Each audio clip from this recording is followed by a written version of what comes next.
Get ready for the dictation. Start.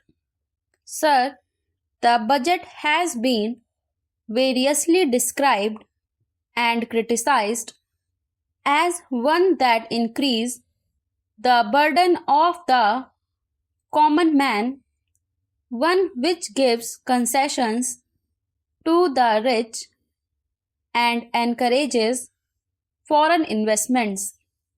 I agree, sir, that it is all this and much more, but it certainly is not a highwayman's budget.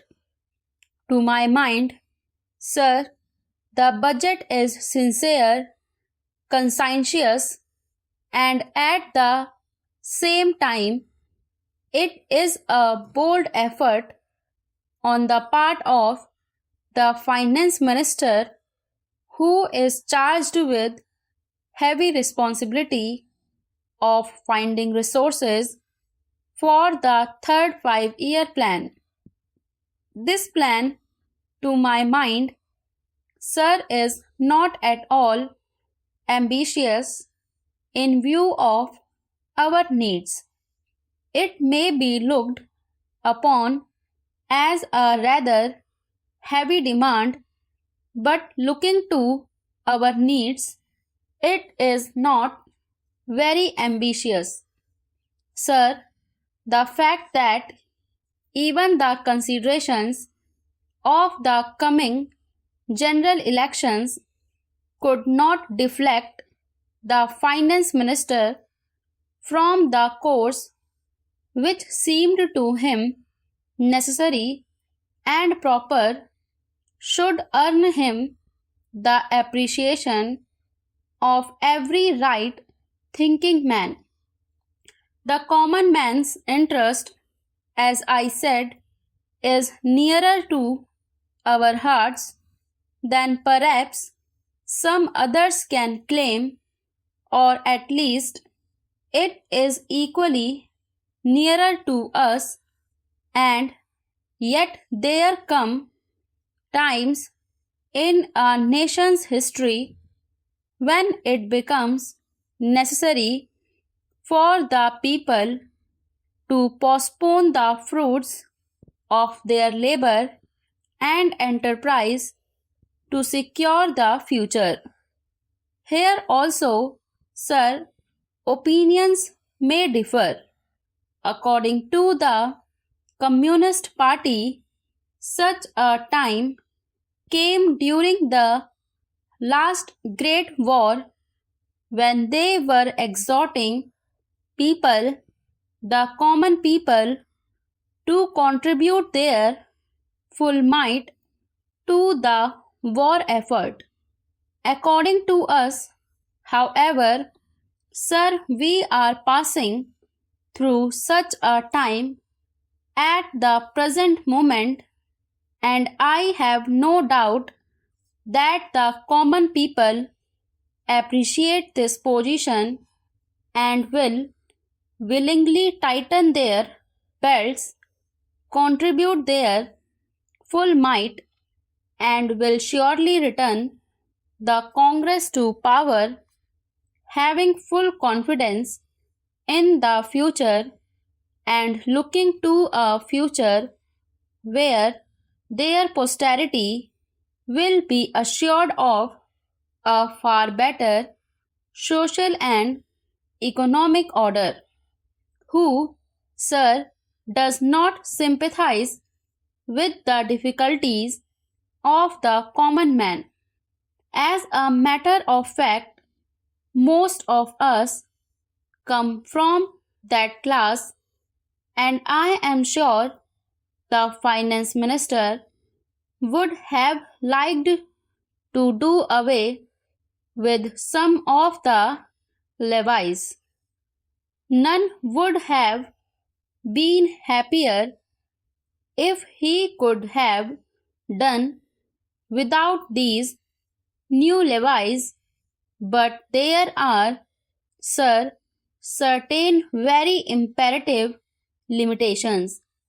We are passing through a critical period.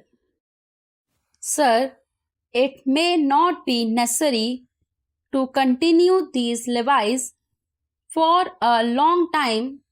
Rather, I am inclined to think that before long it may be possible to give up some of them at least. I have very valid reasons to think so. Our public undertakings are coming to their own, and some of our important irrigation and power projects have just been completed.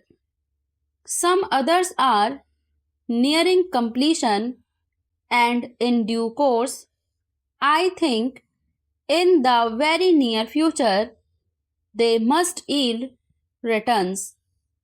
This will go a long way to lighten the burden of the common man.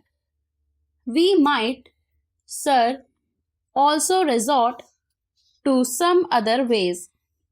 I suggest that we might take to public trading in some specific items of export and import. That would also certainly go a long way and help us. The private corporate sector has been steadily growing and has been developing capacity. It is sure to benefit from all these present concessions and develop greater capacity. This sector must come forward to meet new demands for taxation in the future.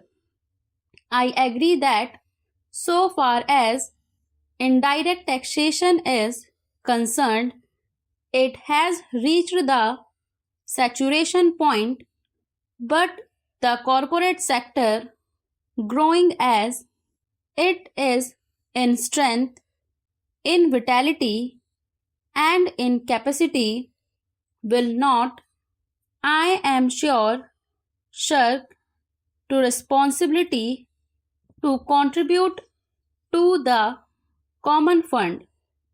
I wish, sir, the committee which had been appointed to go into where the additional national income had gone had entered upon its labors a bit earlier and had made its findings available to us.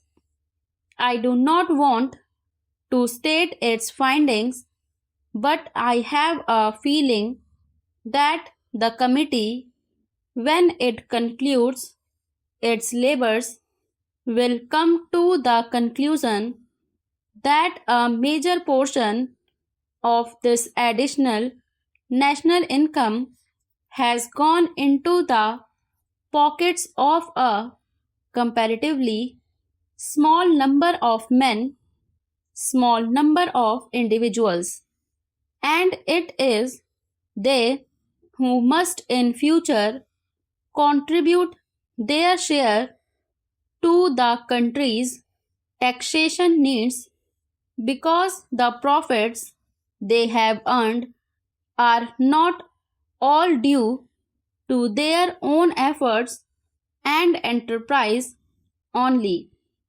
To a very large measure, they are the result of the economic policies of the government, and due to certain other circumstances to which they did not contribute anything.